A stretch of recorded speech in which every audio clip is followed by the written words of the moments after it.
What is good, YouTube? My name is CJ. This is CJ Knows Tech, where I like to get to know tech, buy tech, and use tech so you don't have to, or until you decide that after watching my video it's worth spending your hard-earned money. Sit back, smash that sub button, smash that like button. Let's talk about the Magic Keyboard. And let's be realistic. Is it worth it? Is it worth it for you? Why it was maybe worth it for me, or maybe not? I'm gonna share if I have any regrets about spending $300 for this Magic Keyboard accessory. And to be honest, at this point, my iPad Pro, with all of the accessories and things that I have invested into it, we up there in the $2,000 mark, which pretty much I could have gotten a 13-inch MacBook Pro.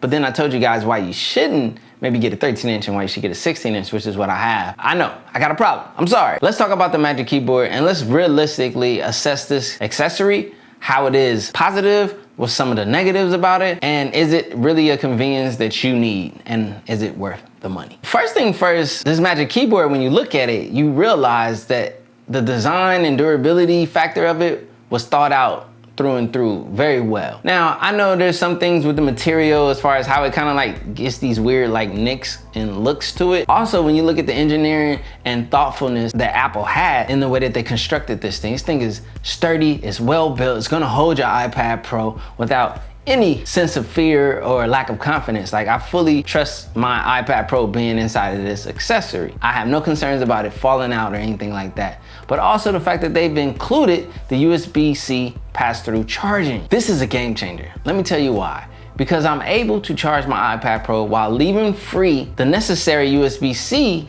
port, the main port on the iPad Pro, which we need to plug in accessories and so forth, dongles, or whatever you need to expand the usability of your iPad Pro. Having that flexibility, just having that there as an option is so clutch. So you literally can keep your iPad Pro consistently plugged in while being able to do other things or plug out to an external monitor, what have you. So another great thing about this hookup is the fact that not having a cable sticking out of the side of the iPad Pro while it's on the keyboard accessory just cleans things up and gives it more of that MacBook Pro type vibe, you know, the laptop vibe. It puts it where it should be if you're using it in a laptop style orientation, which you are once you add the Magic Keyboard to your iPad Pro. Another thing that a lot of reviewers address, or a lot of people had issues with, was the fact that you only get so much of an angle with the Magic Keyboard. But think about this. If we were to angle this Magic Keyboard back further, it's top heavy, it's gonna fall back. This is physics, you guys.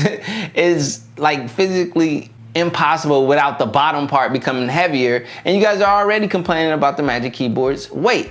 So it makes sense as to why that's the only angle you get, especially if you're sitting down. Like, I use my Magic Keyboard at the couch. I take my iPad Pro around the house pretty much everywhere that I used to take my phone with me. When you're using this Magic Keyboard, it's semi-lappable. I'll talk about this later, but the fact of the matter is, if you were to angle that any further, and sometimes if you have it at the furthest angle that it goes, it's too top heavy to go back, so you gotta reel it in a little bit more just to keep the balance. Now, anybody who may have skipped out on the Magic Keyboard because you don't like the fact that it didn't angle back any further, consider the fact that your iPad Pro will be tilting and falling backwards every single time. Now, one of the biggest standout features about this Magic Keyboard is how good the keys are.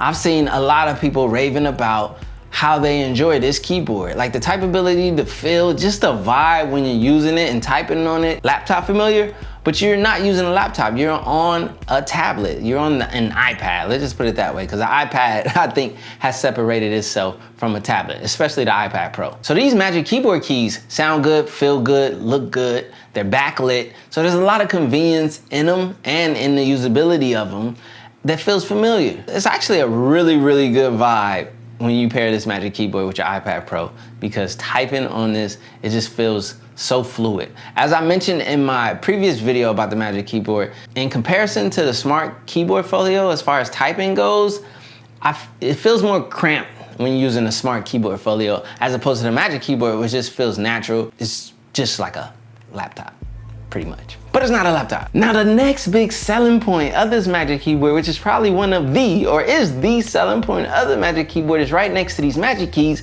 and that's the Trackpad. Whew.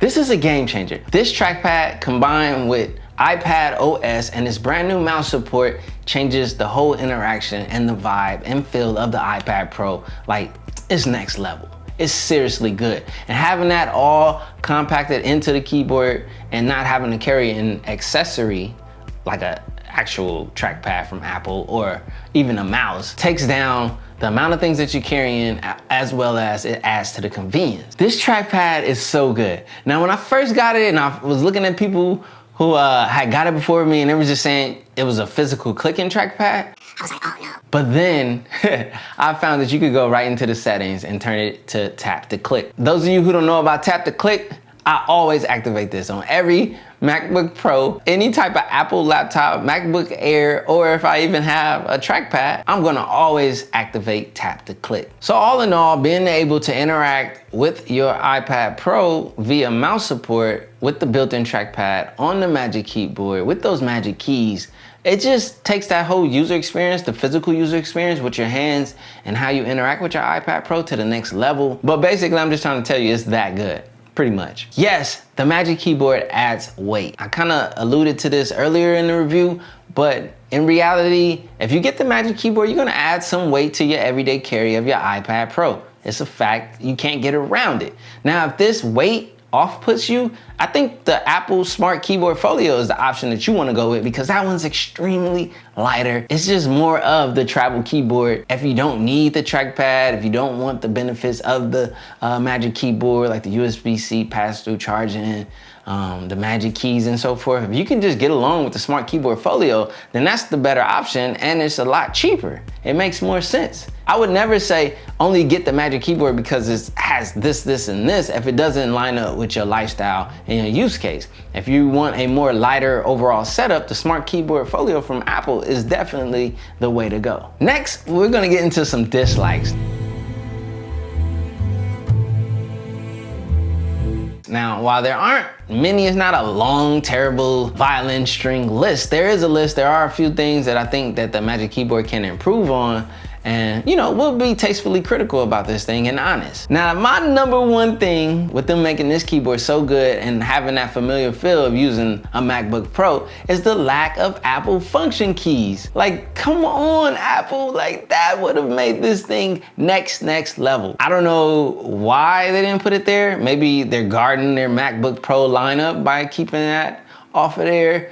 I don't know how much that would have increased the price, but it's just another row of keys. Being able to adjust screen brightness, being able to adjust your Magic Keyboard backlit brightness, all from the keyboard. All of the other great Apple smart function keys that we know and are familiar with from using Apple products. Listen, I even bought a mechanical keyboard that I use with my MacBook Pro when I have it docked and hooked up to an external monitor, and it has the Apple keys. It was that important to me. The Apple function keys are like everything to the experience when you need them. And they should have been a necessity on this Magic Keyboard for sure, especially at this price point. Another gripe I have with the Magic Keyboard, now this could be just me, but I think a lot of you would agree, is no color options. Like Apple, I think you need to start, you're starting to be open to a lot of suggestions, take this one. Open up for us to express ourselves with our Apple products the way we want to. And having the options of colors on the Magic Keyboard would have done just that.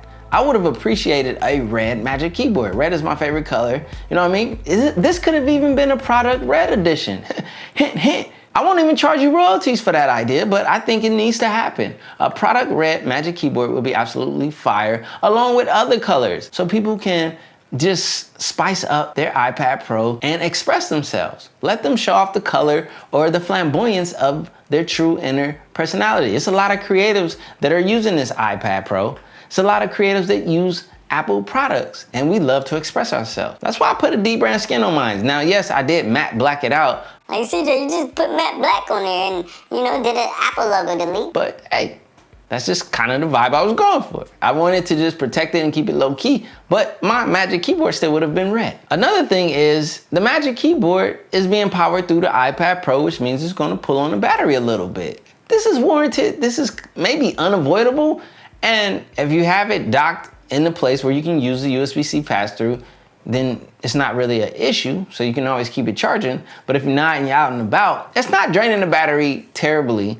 and I'm not noticing a difference to the point where I'm like, oh my goodness, but it's just the reality that, yeah, this is gonna use a little bit more battery. As opposed to the Smart Folio, which doesn't have backlit keys, you're probably gonna get less battery drain using that keyboard. And now that about rounds up the only things that I can find that I really disliked about this thing. Here's another one. I will say this, and this is reference to the top heavy, where I was going. The lapability of the Magic Keyboard. It's there, but it's not as laptop use. It's not really a laptop. You know what I mean? You can put it in your lap and use it, but it's not the most convenient. You just feel the weight there when you're pressing and using it in your lap. It's more ideal to use it on the table or a hard surface and so forth. So those are my gripes that I've had with it, and it's not that much. Okay, CJ, okay.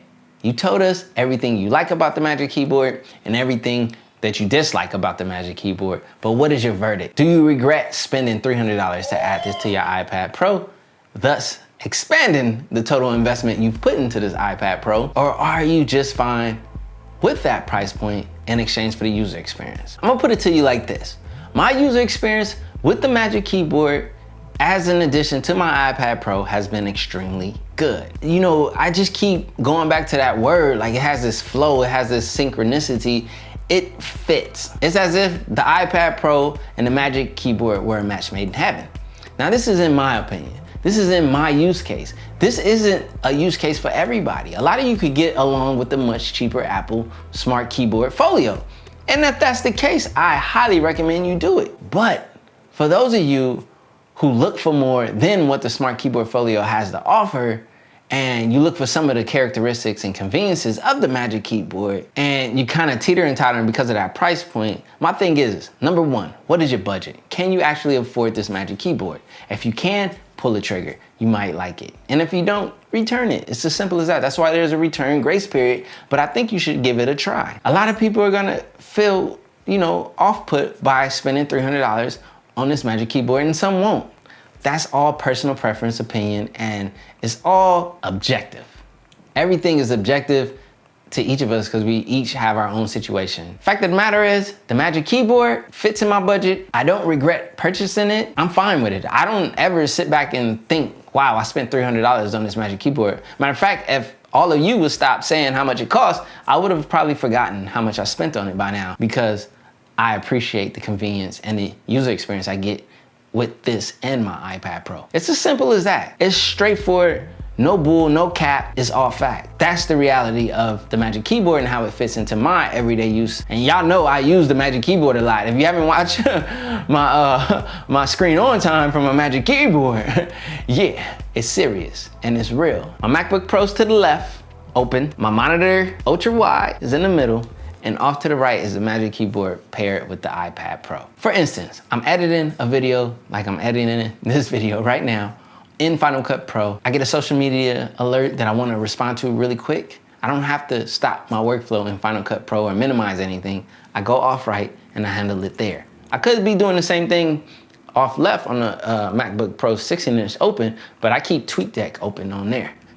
Yeah, I love Twitter. If you're not following me on Twitter right now, what are you doing? Go follow me on Twitter. My use case isn't everybody's use case, so just weigh a lot of the things that I spoke about in this video and make a smart decision. My name is CJ, this is CJ Knows Tech, where I like to get to know tech, spend my money on tech, so you don't have to. Yeah, I just spent $300 on this Magic Keyboard, but I don't regret it at all. Smash that like button, it helps this video get seen by others. Smash that subscribe button if you wanna watch a ton more videos like this one. And come back for more. Hello? Hello? Yeah, you called the right line today, Tim Apple. I just finished talking about the Magic Keyboard. I'm gonna give you a round of applause on the Magic Keyboard. It's absolutely a great accessory. And for those who can't afford it, it's kind of unfair because it's such a good device, which is why I don't understand why I didn't get one for free. I didn't understand why I'm not on that list. Yeah, we talking about the list again, Tim Apple. Yes, we are. Yes, we are. And what do you mean, no, we not? Say no again. Say no. I double dog dare you. He didn't know I was on the Z Flip.